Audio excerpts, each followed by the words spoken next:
Hello, everyone, and welcome into another fine edition of the Young Turks Sports Channel thingy-magoo. That's Jason Rubin. I'm Rick Strom. Week 8 is almost over, Jason. Monday Night Football, Broncos-Chiefs is going to be what we think will at least be awesome.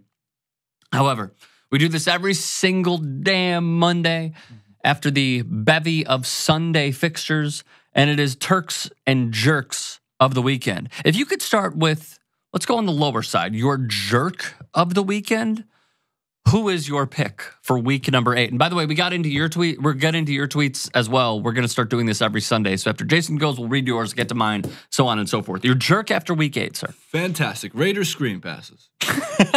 I didn't watch much football on Sunday. There was a lot of sports going on. My attention You don't have to say that. Fourth, I'm honest. I'm honest with them. So here's what happened. When I was turning on to the football or watching the football, here's what happened. The football? The football. I watched Houston and I watched Seattle. I watched that game in its entirety. Great game. And I saw maybe about 18 minutes of the Raiders game. And here's what I found remarkable about the Raiders game. Every time I turned it on, the Raiders dialed up a screen pass. Every single time, they dialed up another failed screen pass. And this is the Raiders who have, I don't know, one of the most explosive offenses last season, and also potentially could always break out for a massive day in the NFL. So the Raiders are one of those teams that you just want to tune into in general. I think it's a fun team to watch, but not when they're throwing 500 effing screen passes. So the screen pass is the jerk of the week. Gotcha.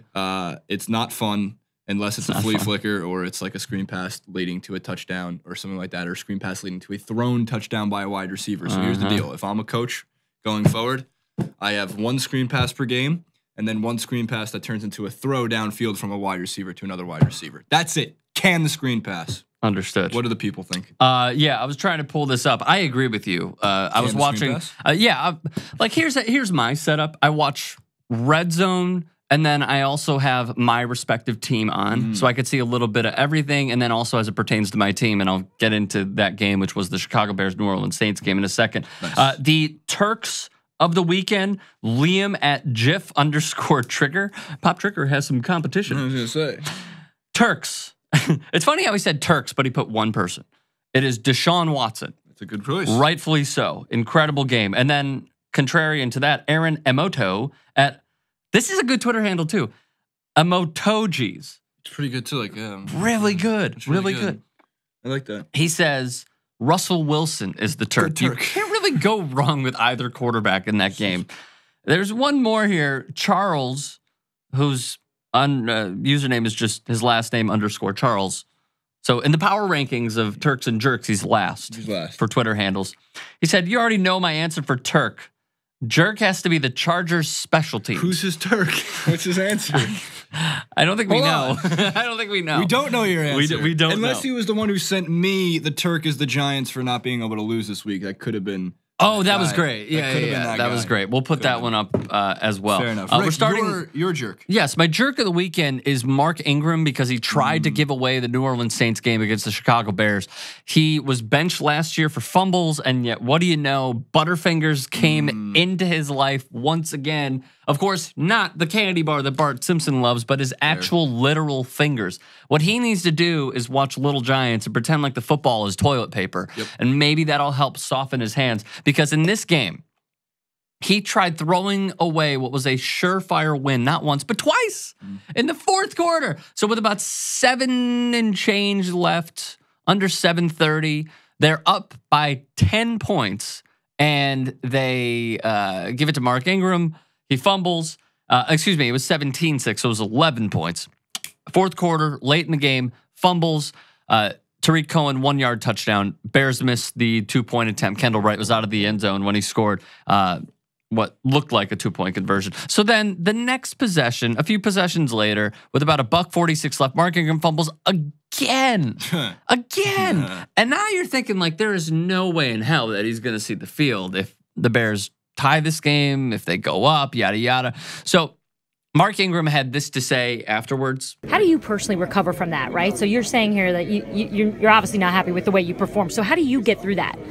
I'm a fighter, and you know, sometimes in a game of football, you know, you don't play the way you want to. You know, things happen that, you know, could jeopardize some things, and you know, it's not like I want that to happen, but it happened, and I got to continue to improve on that. My ball security, You know, I just gotta be better because I sucked. How long does it take for you to get over this? Until the next game. That's one thing, you know. Was there anything in common with both the fumbles that you could tell? That I sucked. And I mean, Simply saying that he sucked.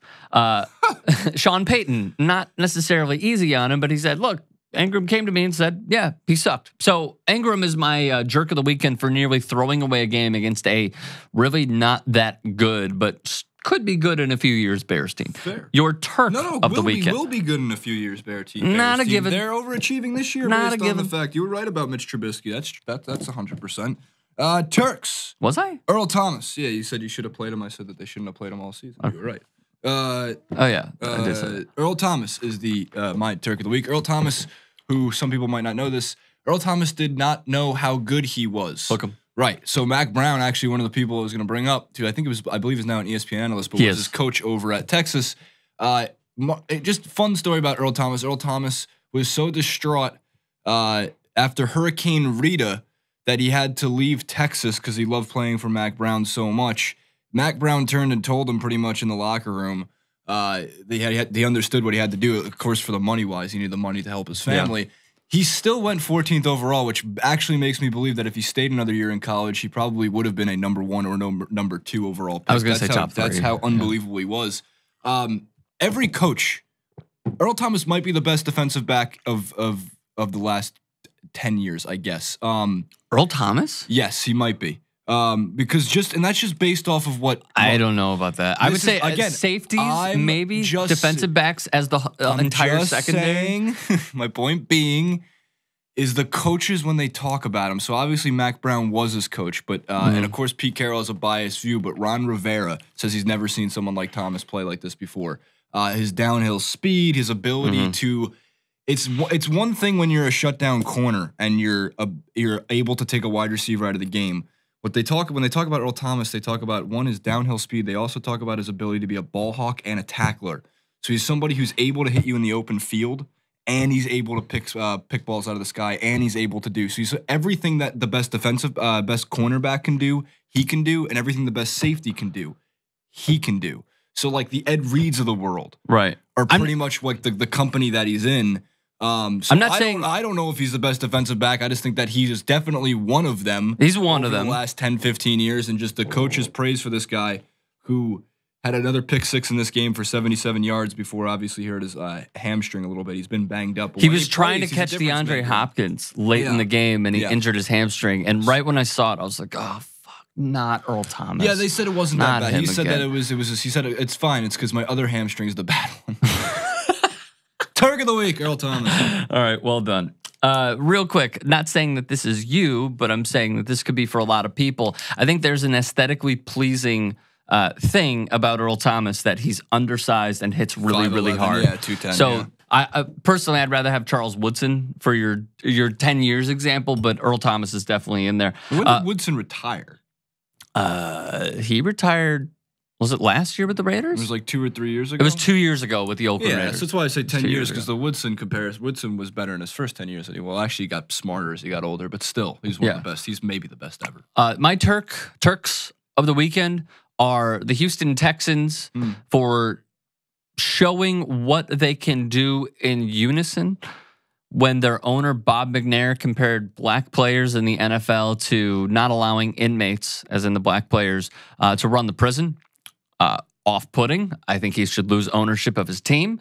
But the Houston Texans banded together. We talked about this last week that we thought that they should have not played just to show something. But look, it's far off, of course, because they don't want to ruin not getting another opportunity in the National Football League. But if they really wanted to prove a point, hurt his pockets the most, don't take the field. But what they could have done, and what they did what they did do was have their voices heard. And the co-Turk of the week is Colin Kaepernick, because he continues to allow the NFL players to show their ass without him really saying much. The only thing that we've heard is he signed a book deal. So in that time, Bob McNair has shown his ass along with many others. So the Houston Texans and also Colin Kaepernick, co-Turks of the weekend.